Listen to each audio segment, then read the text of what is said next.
Hey Tony, it's Thursday. And first off, to answer your question, my exams I think went all right. I haven't actually gotten any of them back yet, at least at the time of this recording, which is 3:30. But I think I did all right. We'll just have to wait and see. Now on to what I wanted to discuss more today, and that's one thing that I've noticed a lot lately is it's very difficult to have a intellectual debate or intellectual conversation with people of differing political views because of how toxic and partisan a lot of today's politics are. I bring this up because I think it was last week, I was talking to a very good friend of mine. He lives in Kentucky, and he's a lot more conservative than you and I are, which is great. I'm glad he is. Him and I had a great conversation, ranging from the role of the Supreme Court to Trump's first 100 days, and a couple things like that. Now, obviously, we had a number of disagreements, but that was just because it was all part of our discourse, and it was a very good conversation. But somebody who was in the chat with us ended up was kind of like, "Wow, that was a really heated argument you guys had." And so my friend and I just kind of we didn't look at them necessarily, but we just kind of thought about it. We're like, it wasn't really heated, and it wasn't really an argument, because it was just a discussion.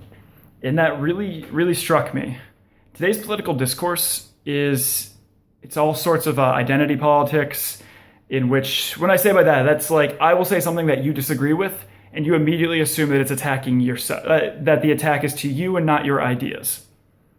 Like, a good example of this is, that happened to my friend Chris, a couple weeks before exams. He was having a discussion with somebody, and this other person basically said, "You don't actually know what you're talking about because you're a white heterosexual male," and just kind of left the discussion with that. And that's an identity politic. Like, that's not okay, because then nothing gets solved. There's no real discussion, and both sides just feel alienated, and that's never a good thing, because without like this marketplace of ideas, to use a First Amendment term, without this marketplace of ideas, it's borderline impossible to really learn, to ever experience, or to even have a discussion with people of differing views than you. And that leads us into a very divided country, into this past election, in which so much of a combination of identity politics and thinking that my viewpoints are attacking you directly rather than what you stand for have all created this perfect storm in which people have a real tendency to not talk with each other.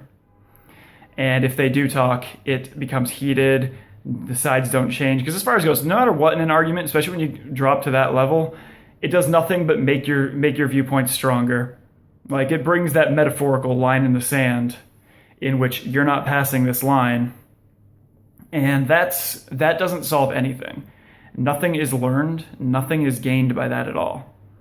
And so when my friend and I were just kind of discussing this, him and I talked for, well, I think it was about 2 hours, just about a little bit of everything, ranging from video games to politics to things such as that.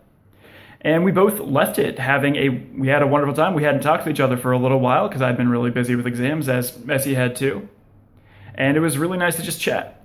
But it was other people in the TeamSpeak lobby were basically were thinking it was actually like a legitimate argument between myself and my friend, when it wasn't.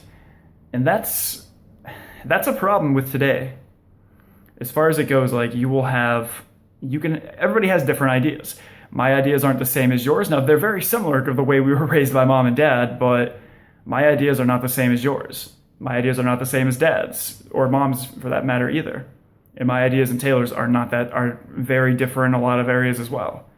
And that's part of what makes it wonderful, because you have different life experiences than somebody else does. My friend lives in Kentucky, really close to Appalachia, so the problems that he's facing there are entirely different than the ones I'm facing here in Western Mass.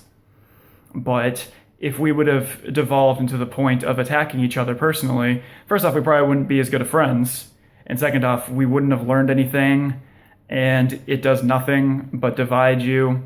And as far as it goes, we're supposed to be the United States of America, and the way present politics are, it's a dividing force rather than a uniting force.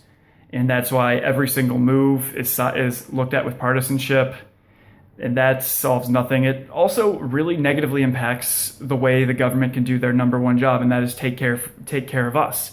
And we also have that same issue of like the main job of the government is to take care of their citizens. The main job of the citizens is to basically keep an eye out on their government, which is why it makes a very symbiotic relationship in which we can't function without a government and they can't really function without us. And therefore, we need them as much as they need us. And with the way things are dividing and dividing and dividing, nothing's being served. You have people who are being harmed by whether economically or anything such as that by all these differing viewpoints. Each side is not willing to compromise with the other, and that happens on both sides. Like, I was very upset with the Democrats what they did with Judge Gorsuch. Now, I don't really care for Justice Gorsuch, but the Democrats should not have filibustered, because the Senate was always kind of by design supposed to be a lot friendlier, a lot more respectful. And by the Democrats filibustering and the Republicans using the nuclear option, so now the Supreme Court justices only need 51 votes, that's going to hurt. That's going to hurt everything in the long run. And it's going to make the Supreme Court more and more divided, more and more partisan. Like, there was a couple years back before Justice Scalia passed away. He was very disheartened by the fact how partisan the Supreme Court has gone. I mean, him and Justice Ginsburg were best friends, and Justice Ginsburg is about as liberal as you can get. But they were able to set aside their petty political differences to have a very good working relationship. And Justice Scalia was very disheartened by the fact of how partisan it all was, because he was saying that if he would have been nominated then, he wouldn't have gotten 50% of the vote, because it's so partisan. And he was a very conservative justice. But because of how just divided everything is, it solves nothing but create problems for everybody else. But it's okay, Tony. So my question for you for next week is, what was the last good conversation you had with one of your friends? Because I'm sure many of your friends have differing views than you. And did they kind of devolve into the point of ad hominem attacks, which means attacking the people? Or was it a very good conversation? Tony, I'll see you on Tuesday.